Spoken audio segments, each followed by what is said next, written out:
Hey everybody, it's Grant Estrad. I felt motivated to make a quick video this morning to share with you guys on the topic of charging for your time.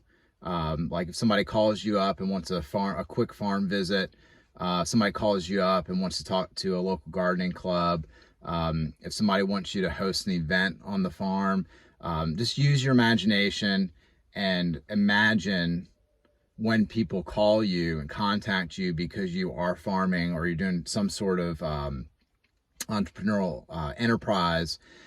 They call you and they ask for you to contribute your time in some way, shape, or form, right?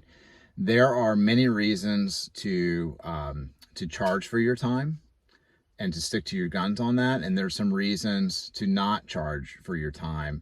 And I wanted to go through that. I want to be pretty clear. My opinion is pretty firm on this. It's kind of a black and white issue.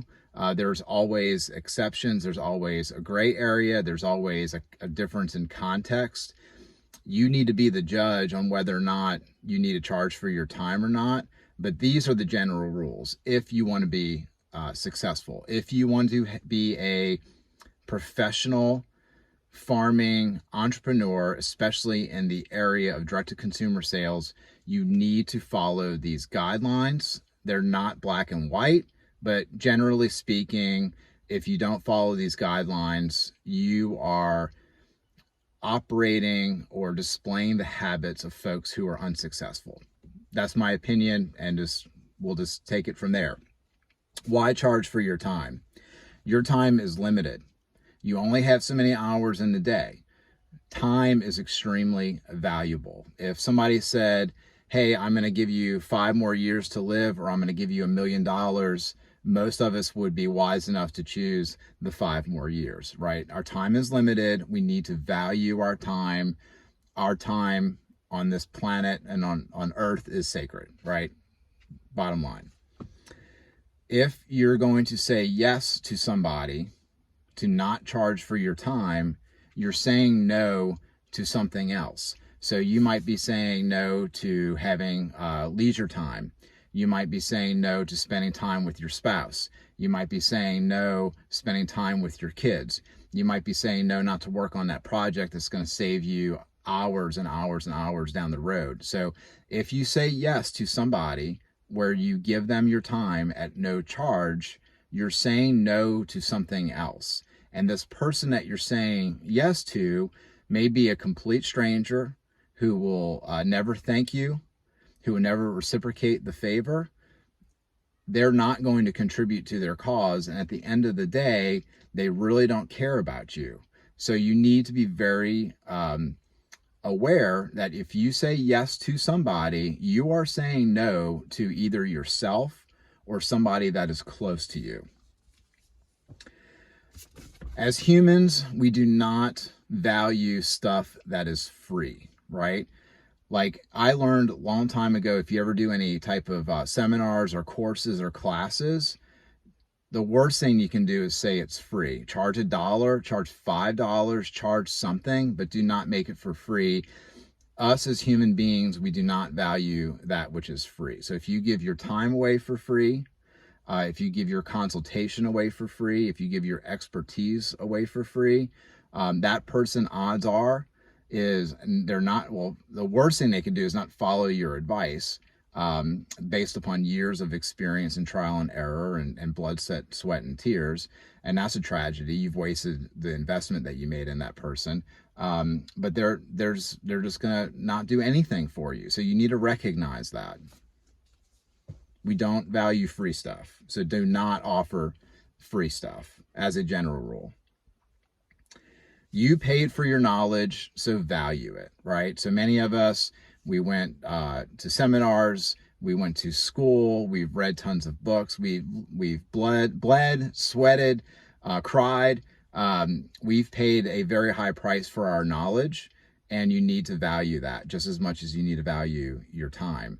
And so you need to ask for a return on your investment that you've made, right?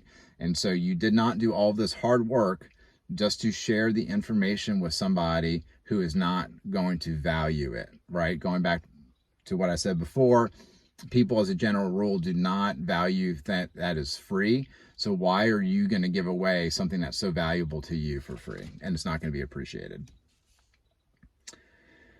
If you get a random phone call during your day or during your week and somebody says, hey, can I come by and visit your farm for a quick tour? Can I come by and pick up from this product from the farm? Because while I'm there, I want you to show me around real quick. If you say yes to that, and if it is getting in the way of your normal operation, and again, if you're saying yes to them and if you're saying no to something else that's super important, you're letting that person dictate your schedule. General rule to follow is that if you do not make your own plan, somebody else will be happy to make the plan for you. So it's very important that you control the narrative of your time and your schedule and your priorities. If you do not plan your day, somebody else will plan the day for you, and they will just be a total time suck, and it may be a wasted investment completely. Okay, so why would you then give your time away for free? Again, this is gray. This is not black and white. It's highly contextual, right? I'm scheduled to go talk to the New Orleans Gardening Club in a few weeks. I have to drive, round trip 120 miles to do it. As far as I know, I'm not getting paid to do it. But I know that there are going to be customers in that audience. I know that there are going to be future customers, potential customers in that audience. The person that asked me to speak has a relationship with me. They've been very supportive of our business. They've told people about our business. He happens to be the father of somebody I went to high school with. So there is a relationship there, and he respects our relationship and he values the relationship. And I know that if I ever asked a favor of him, I know that he would be there for me because we have a reciprocal, very respectful relationship that both of us have earned. So therefore, I said, yes, I'm not charging for that, right? Just the other day, I had a customer, we were going to deliver something to them. They couldn't get the delivery because of their work schedule. They asked to come to the farm on a Monday. I don't like customers coming to farm on Mondays. We have set hours at our farm. And I said no. And as a result of me politely saying, no, you cannot come to the farm on Monday, I lost the sale. And even though I'm not happy that I lost the sale, I know that the dollar amount that I lost is pale in comparison to the fact that I really want to have days off on Monday. And I really do not want to interact with customers who are going to be prone to asking for more than they led on to believe, right? I didn't want to create a situation or a time suck on Monday. So I was willing to lose that sale to do that. Now, if you're not in a financial position to say no, then you need to do what you need to do, right? When I first started my business, I worked full-time at night, worked full-time during the day. I did that for a long time. You need to do what you need to do to pay the bills and to, live the next day and survive, to be able to have long-term success. And we all have to do those things that we don't want to do. The majority of the time that we spend in work are doing things that we don't like doing. That's the sign of successful people, is that we're willing to do things that other people aren't willing to do, right? And so there's a time and place for that. So realize that.